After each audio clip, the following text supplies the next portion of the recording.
pour la deuxième fois cette année, les gymnases de certaines régions d'Angleterre ont fermé leurs portes. Ce n'est pas à l'échelle nationale cette fois-ci, seuls les lieux répondant aux critères du niveau, très élevé, de risque dans le cadre du nouveau système d'alerte anglais ont éteint les tapis de course. Mais quelles sont les preuves scientifiques justifiant la fermeture des gymnases ? Sont-ils des endroits plus risqués en cas de pandémie que les magasins et les restaurants ? Et comment expliquer que le gouvernement ordonne la fermeture des gymnases et nous dit en même temps de rester en forme et de prendre soin de notre santé mentale alors que les cas de coronavirus augmentent ?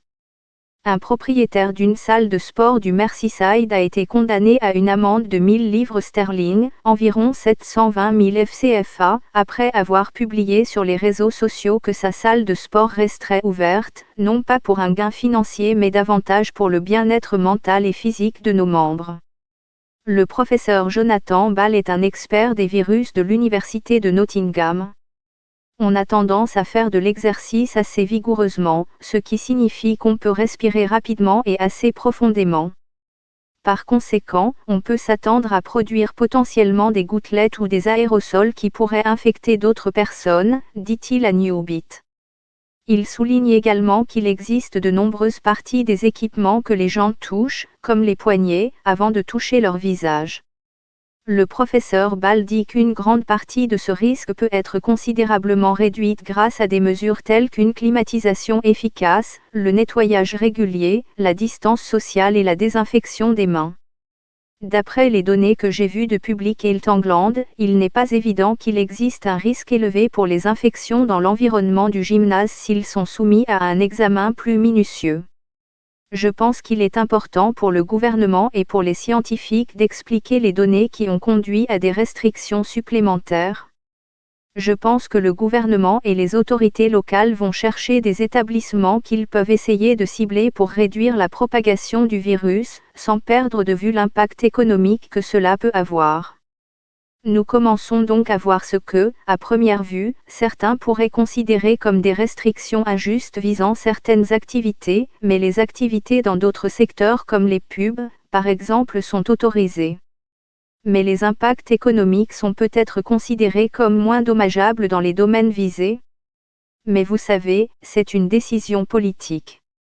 Au Royaume-Uni, les seules données gouvernementales sur les gymnases proviennent du rapport de surveillance de Public Health England, basé sur les indications provenant des tests et des contacts.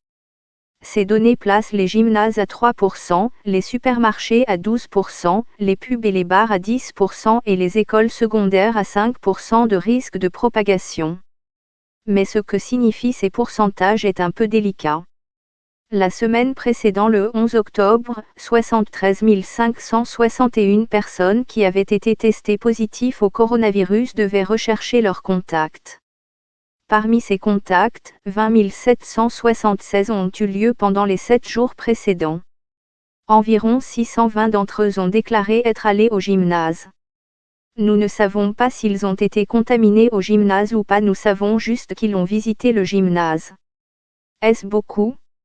C'est difficile à dire, vous devez prendre en compte le nombre de personnes qui fréquentent régulièrement une salle de sport par rapport, par exemple, à un supermarché. Le fait est que pour la dernière semaine, les gymnases sont arrivés 6e sur la liste des lieux communs, devant les gens qui vont à l'université, ceux qui travaillent dans les maisons de retraite et les gens qui achètent des vêtements. Et le gouvernement ne manque pas de l'avoir remarqué. Son groupe consultatif scientifique SAGE a estimé que la fermeture des gymnases et des centres de loisirs pourrait potentiellement réduire le nombre R, c'est le nombre moyen de personnes infectées par chaque personne infectée, de 0,1, mais a souligné que l'estimation est très difficile à faire.